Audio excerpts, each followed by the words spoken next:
జూబ్లీహిల్స్ ఉప ఎన్నికల వాతావరణం వేడెక్కింది. నువ్వా నేనా అన్నట్టు ప్రధాన పార్టీల ప్రచారం సాగుతుంది. బీఆర్ఎస్ సానుభూతితో ముందుకు వెళ్తుంటే బీసీ నినాదంతో అధికార పార్టీ బీసీ అభ్యర్థిని ప్రకటించి ప్రచారంలో దూసుకుపోతుంది. ఇక బీజేపీ తమ అభ్యర్థిని ఏ క్షణమైనా ప్రకటించవచ్చు.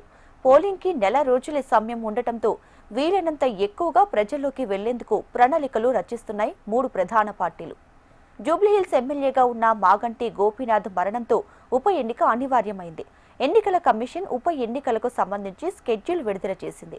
నియోజకవర్గంలో ఉప ఎన్నికలు వచ్చే నెల 11వ తేదీన జరగనున్నగా అన్ని పార్టీల ప్రచారం జోరందుకోవడంతో జూబ్లీహిల్స్ లో రాజకీయం వేడెక్కింది. బీజేపీ, కాంగ్రెస్, బీఆర్ఎస్ పార్టీల మధ్య త్రిముఖ పోరు ఉంటుందని రాజకీయ విశ్లేషకులు అంచనా వేస్తున్నారు. ఇప్పటికే బీఆర్ఎస్ కమ్మ కులానికి చెందిన మహిళా అభ్యర్థికి సీటు ఇచ్చింది. కాంగ్రెస్ తమ అభ్యర్థిగా బీసీ యాదవ కులానికి చెందిన నవీన్ యాదవ్ ను ఎంపిక చేసింది. బీజేపీ అభ్యర్థి ఇంకా ఖరారు కాలేదు. ఈ నేపథ్యంలోనే అన్ని పార్టీలు ఓటర్లను ప్రసన్నం చేసుకునేందుకు ఎత్తులు పై ఎత్తులతో ప్రణాళికలు రూపొందించుకున్నాయి. నియోజకవర్గంలో వివిధ కులాలు, మతాలను తమ ఓటు బ్యాంకుగా మార్చుకునేందుకు ప్రయత్నాలు మొదలుపెట్టారు.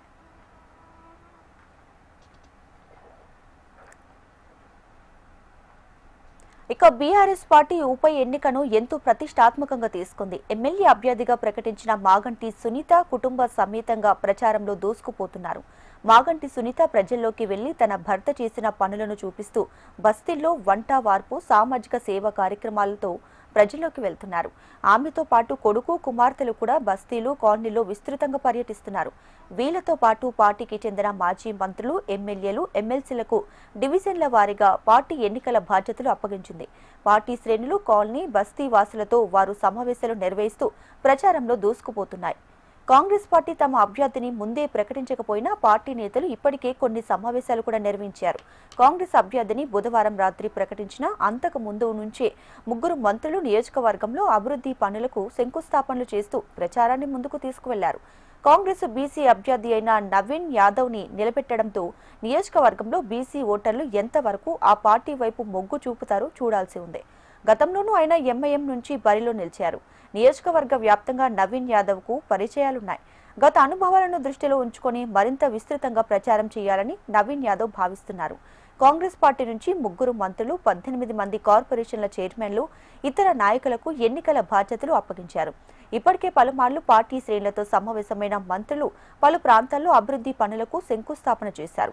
ఈ అసెంబ్లీ సెగ్మెంట్లో ఉన్న ఓటర్లలో సగం మంది బీసీ ఓటర్లు ఉండటంతో గెలుపోటములపై తీవ్ర ప్రభావాన్ని చూపనున్నారు. బీసీ ఓటు బ్యాంకు తర్వాత మైనారిటీల ఓట్లు ఎక్కువగా ఉన్నాయి కాబట్టి ఈ అసెంబ్లీ సెగ్మెంట్ పరిధిలో మైనారిటీ ఓట్లు కూడా కీలకంగా మారనున్నాయి. అటు బీజేపీ ఏ అభ్యర్థిని నిలబెడుతుందో మిగతా రెండు పార్టీలు ఆసక్తిగా గమనిస్తున్నాయి. 1-2 రోజుల్లో పార్టీ కూడా అభ్యర్థిని ప్రకటించే అవకాశాలు ఉన్నాయి. ఇప్పటికే కాంగ్రెస్, బీఆర్ఎస్ పార్టీలు ప్రచారంలో ముందుగా ఉండగా బీజేపీ కేంద్ర మంత్రి కిషన్ రెడ్డి ప్రాతినిధ్యం వహిస్తున్న లోక్సభ సెగ్మెంట్ పరిధిలో ఉన్నటువంటి నియోజకవర్గం కాబట్టి కిషన్ రెడ్డి కూడా జూబ్లీహిల్స్ అసెంబ్లీ సెగ్మెంట్లో పర్యటిస్తూ ప్రచారం చేస్తున్నారు.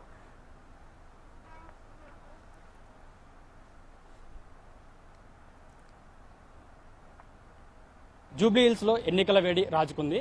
ఇప్పటికే అధికార కాంగ్రెస్, బీఆర్ఎస్ పార్టీలు తమ అభ్యర్థులను ప్రకటించగా బీజేపీ తమ అభ్యర్థి కోసం కసరత్తులు చేస్తూ ఉంది. ఇప్పటికే ప్రచారంలో బీఆర్ఎస్ పార్టీ ముందుండగా కాంగ్రెస్ పార్టీ ఎన్నికల ప్రచారం కోసం ప్రణాళికలు సిద్ధం చేస్తుంది. అయితే సిట్టింగ్ స్థానాన్ని నిలుపుకునేందుకు బీఆర్ఎస్, అయితే నగరంలో పట్టు పెంచుకునేందుకు కాంగ్రెస్ పార్టీ వ్యూహాలు, ప్రతివ్యూహాలతో ముందుకెళ్తున్నాయి. దీంతో జూబ్లీహిల్స్ ఎన్నికలు రాష్ట్ర వ్యాప్తంగా అందరి దృష్టిని ఆకర్షిస్తున్నాయి. కెమెరా పర్సన్ ఆర్కేతో అరుణ్, HM టీవీ, హైదరాబాద్.